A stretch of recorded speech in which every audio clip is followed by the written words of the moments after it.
E aí pessoal, tudo tranquilo? Seja bem-vindo ao nosso blog. Hoje nós vamos falar aqui como montar uma carteira de investimentos. Eu sou o Otmar Schneider. Eu sou o Elon Florindo. Se você ainda não é inscrito no canal, se inscreva no canal e ative o sininho para você ser notificado assim que a gente lançar um clipe novo. E aí, vamos ao tema de hoje. Como montar uma carteira de investimentos? Primeira coisa que a gente vai deixar bem claro é o seguinte, que isso que a gente vai apresentar hoje aqui é uma sugestão de estudo. Não é uma indicação de compra e venda de nenhum ativo, não é uma indicação de investimento, é simplesmente para ilustrar uma das possibilidades que você pode ter na montagem de uma carteira de investimentos. Então lembra que essa decisão de investir é sua e somente sua. Então todo ativo que você for escolher tem que ter a sua participação na seleção desse ativo. Outra coisa muito importante também é saber o seguinte, que a escolha do ativo não é o fator mais importante no sucesso dos investimentos, como vocês já viram em todos os vídeos que a gente fez anteriormente. A parte mais importante é que você poupe e que você invista regularmente. O que vai fazer a coisa funcionar são os juros compostos, atuar em cima dos seus investimentos, fazendo com que eles aumentem ao longo do tempo. Então, outra coisa muito importante, a função do investimento é te dar tranquilidade. Então, se você está montando os seus estudos, está fazendo os seus investimentos e de alguma forma está se sentindo pouco tranquilo com a sua carteira de investimentos, seja porque está tendo uma oscilação muito grande, seja porque você está tendo um sentimento de perda muito acentuado, para tudo, vá até um especialista, faça uma reunião com ele, veja o que está acontecendo na sua carteira, defina novamente os seus objetivos para que você não tenha nenhum tipo de surpresa ao longo do caminho. Isso é muito importante, manter a sua tranquilidade em todo o período dos investimentos. Passado isso, vamos ao assunto de hoje. Bom, por onde que a gente inicia? A gente tem que começar com uma reserva de emergência. O que é essa reserva de emergência? É uma reserva para emergências, não é isso? Então todos nós estamos sujeitos a uma hora ou outra a um acidente de carro, a precisar de alguma coisa para o plano de saúde, uma viagem de emergência que a gente tem que fazer. E você tem que ter um dinheiro que seja suficiente para que você banque essas emergências. O dinheiro do seu investimento, ele é um dinheiro que ele vai ficar colocado nas aplicações para o longo prazo. Então ele não pode ser retirado a qualquer momento, porque você pode perder muito dinheiro, inclusive. Quando você faz um plano de longo prazo, o curto prazo ele não te importa muito. Então o mais importante aqui é você ter tranquilidade para fazer o seu investimento, sabendo que você tem uma reserva para o caso de ocorrer alguma emergência. Mas como que a gente monta essa reserva de emergência? Qual montante, qual capital que a gente precisa para colocar nela? Bom, uma coisa que vai influenciar muito na sua reserva de emergência, principalmente a sua estabilidade no emprego. Esse é o primeiro fator a considerar. Então o ideal é que você tenha, já que se você tiver estabilidade no emprego, vamos supor que você é um servidor público, que não tem risco de ser demitido ou alguma coisa assim, você pode ter aí acumulado entre 2 ou 3 rendimentos brutos mensais em um determinado investimento, como caderneta de poupança, um tesouro direto, para manter as suas contas regulares havendo alguma emergência. Agora, se você não tem estabilidade no emprego, se você corre o risco de sofrer uma demissão, ou se você é um profissional liberal, ou você é empregado CLT, alguma coisa assim que não tem essa estabilidade, aí já se recomenda que você tenha pelo menos um ano de contas pagas, quer dizer, um ano de todas as suas despesas garantidas para que você possa passar um determinado tempo mantendo as suas contas em dia sem precisar vender nenhum ativo do seu patrimônio. A reserva de emergência, ela não é um investimento. A reserva de emergência, ela é um seguro. Então você não precisa ficar preocupado com rentabilidade, se está dando muito dinheiro ou se não está. Aquele dinheiro ele é para ficar parado mesmo, para te deixar tranquilo. É só para isso que vai servir a reserva de emergência. Então a poupança ela serve, sim, é um CDB de liquidez diária. Então são vários tipos de aplicações de investimentos que servem como reserva de emergência. Então a reserva de emergência ela vai fazer parte da sua carteira de investimentos. Agora, o que é uma carteira de investimentos? Ela poderia ser facilmente substituída por portfólio de investimentos. Então, é um conjunto de investimentos que você possui e que, ao longo prazo, eles vão te dar o retorno esperado para que você atinja algum tipo de objetivo. E a diferença da carteira de investimento para a carteira previdenciária é que a carteira previdenciária é um tipo de carteira de investimento cujo objetivo é pagar a sua aposentadoria. Mas você pode ter, por exemplo, uma carteira de investimentos em que você está colocando um dinheiro para viajar, ou você pode para colocar um apartamento, ou você pode para trocar de carro. Então, isso quem vai dizer é você. O ideal é que você trate a sua carteira de investimentos como sendo uma carteira previdenciária. Aquele dinheiro é feito para você se aposentar. Lá dentro você pode ter outros investimentos com um objetivo de curto prazo, mas entenda que ela faz parte de todo o seu patrimônio. E quando a gente fala aqui em aposentar, não quer dizer que você vai usufruir quando você tiver 60 anos de idade, não. Tem gente que se aposenta com 30. Então isso aí vai depender do seu esforço, do seu estudo e da montagem dessa sua carteira. A intenção é que o seu patrimônio te sustente.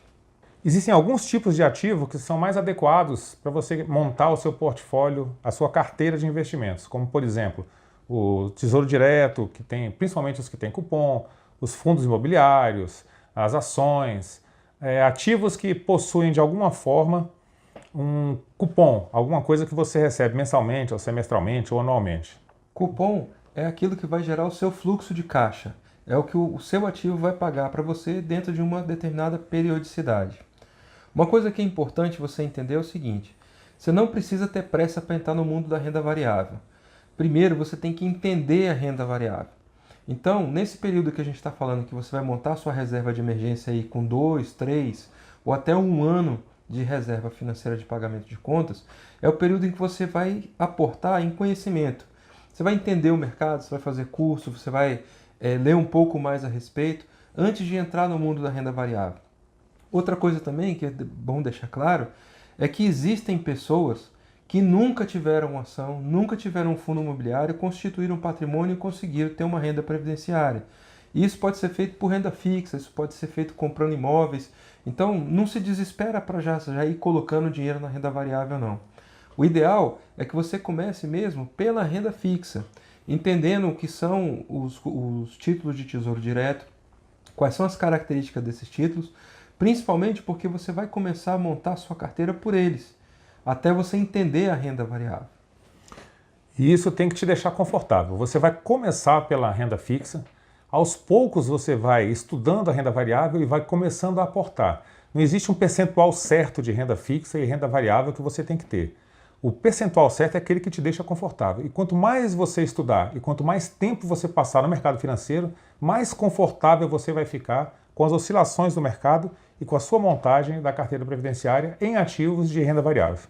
Uma coisa então que você já pode pensar é o seguinte: quanto mais concentrado na renda fixa você estiver, mais conservador é o seu perfil. Quanto mais concentrado você estiver na renda variável, mais agressivo o seu perfil.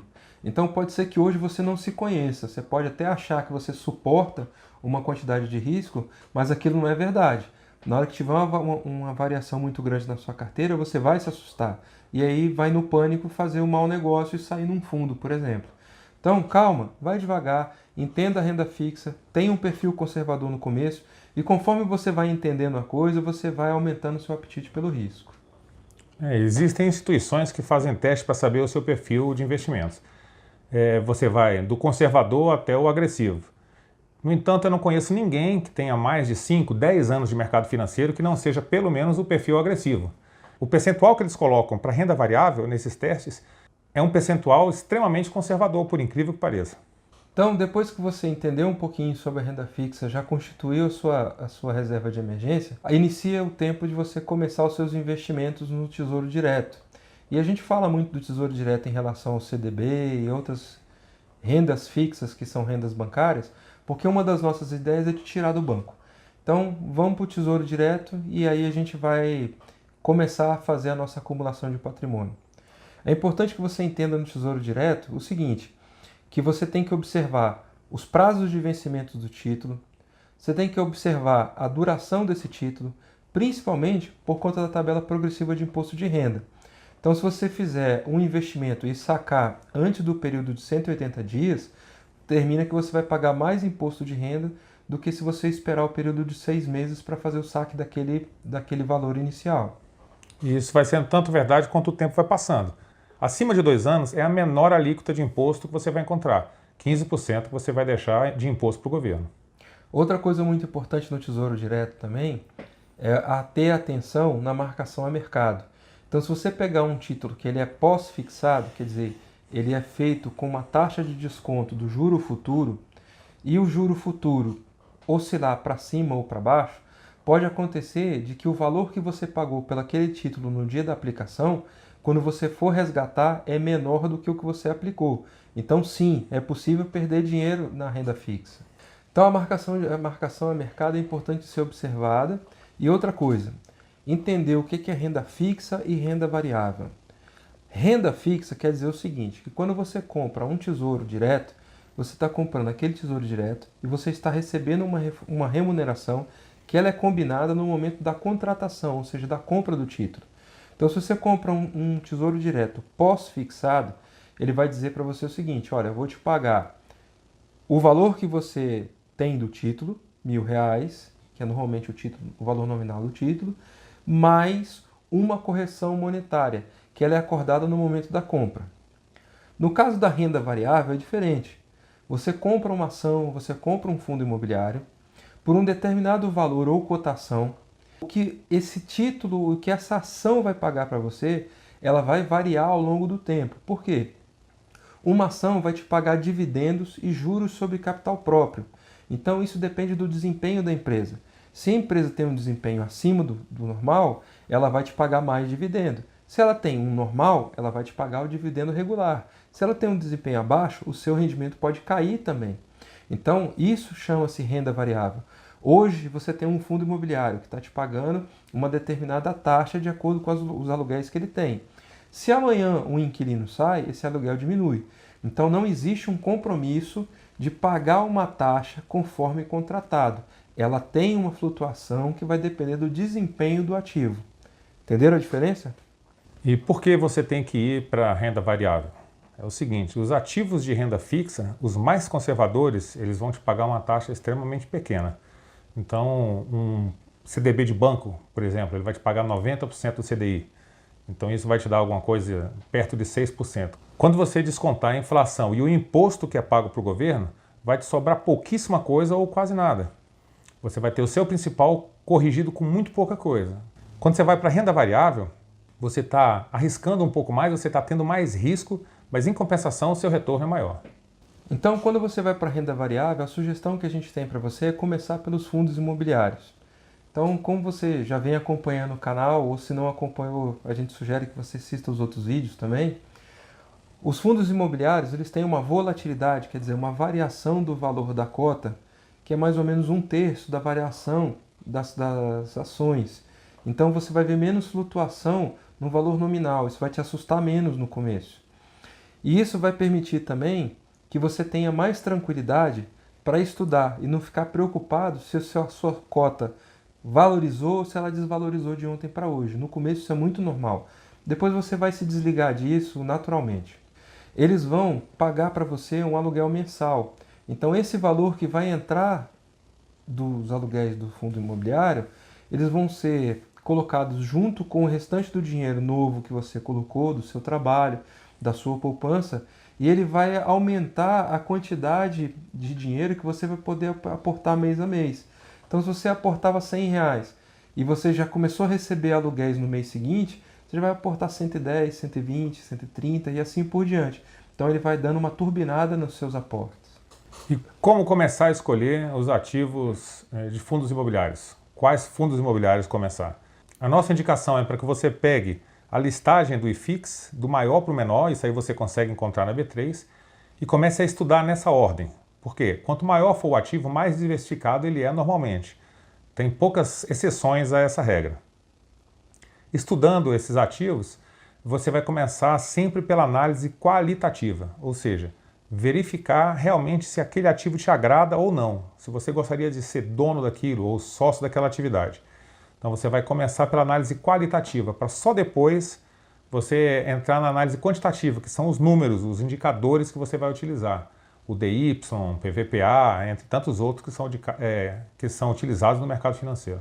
Então o estudo da análise qualitativa vai começar pelo acesso aos relatórios gerenciais. O relatório gerencial é aquele que vem com foto, ele tem texto, alguma coisa assim. Existe um outro relatório que é o informe. Esse só tem números. Então, isso aí você não precisa olhar agora, não. Você vai no relatório gerencial. E aí é legal você pegar pelo menos aí 1 ano de relatório gerencial em que foi publicado de 3 em 3 meses para você entender o que aconteceu com aquele fundo. Presta bastante atenção nas movimentações que houve no período. Se você achar que 1 ano foi pouco, leia 2 anos. Isso aí vai dar para você aí 8 relatórios. É pouca coisa para você estudar. Uma coisa para você ficar ligado é na comunicação do gestor com você. Ele utiliza o relatório para falar contigo e ele disponibiliza também canais para que você se comunique com ele. Então o relatório ele tem que ser claro, ele tem que expor para vocês o que está acontecendo com o fundo imobiliário e ele tem que deixar os canais abertos e te receber bem quando você ligar, tirar a sua dúvida. Então isso é analisar a qualidade da gestão. Pense o seguinte, o relatório gerencial nada mais é do que uma carta que o gestor está dando para você, que é o investidor. Então é a hora que ele está prestando conta de tudo que ele fez, como ele fez e por que ele fez.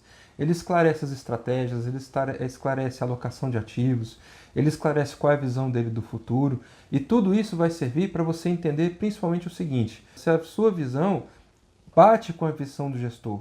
Então você está tendo ele como sócio. Se ele tem um pensamento diferente de você, essa sociedade não vai dar certo. Então, se você tem um objetivo, que é, por exemplo, a valorização de cotas por venda de imóveis, e a estratégia do fundo é simplesmente comprar e receber aluguel, você vai se frustrar, porque ele não vai vender o imóvel nunca, ele quer tirar aluguel.